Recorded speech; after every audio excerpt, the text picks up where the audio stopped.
நான் தான் என்று அறியும்படி என் கைகளையும் என் கால்களையும் பாருங்கள்.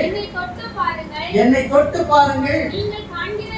நீங்கள் காண்கிறபடி எனக்கு மாம்சமும் எலும்புகளும் உண்டாயிருக்கிறது போல ஒரு ஆவிக்கு இராதே என்று சொல்லுகிறார். பாருங்க, இப்ப அவங்க மனசுல வந்து யாராவது அறிந்து கொள்கிறார்?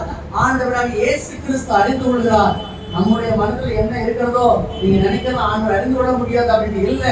நீங்க என்ன நினைக்கிறீங்களோ அதை அவர் அறிந்து கொள்ள முடியும். அதற்காகத்தான் சொல்றாரு, இங்க பாருங்கப்பா, என்ன பாருங்க, என்ன தொட்டு பாருங்க. எனக்கு என்ன இருக்கிறது? மாம்சம் இருக்கிறது, எனக்கு எலும்புகள் இருக்கிறது. எனக்கு மாணவர்களே, அவர்களை நோக்கி அவர் தெளிவாக கூறுகிறார், நான் தான் உயிர் தெழுந்த இயேசுவானவர். ஆவிக்கு இவ்வாறு மாம்சமும் எலும்புகளும் உண்டாயினாதே. இவ்வளவு தெளிவாக விளக்கி காட்டுறார் பாருங்க. அது மாத்திரம் அல்ல, எனக்கு மாம்சம் இருக்கிறது, எனக்கு எலும்பு இருக்கிறது, ஆனால் என்னுடைய உடலிலே ஒரு துளி ரத்தம் கூட இல்லை என்பதை மறைமுகமாக இங்கே அவர் எடுத்து சொல்கிறார்.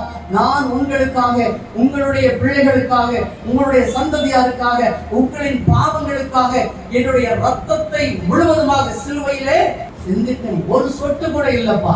போர்ச்சி அவர்கள் ஈட்டி எடுத்து குத்துகின்ற பொழுதும் எது வந்ததாக பார்க்கிறோம்? ரத்தமும் ஜலமும். ஜலம் என்று சொன்னால் நீர். எல்லாத்தையும் என்ன செஞ்சுட்டேன்? உங்களுக்காக கொடுத்துட்டேன். ஒரு சொட்டு ரத்தம் கூட என் உடம்புல கிடையாது.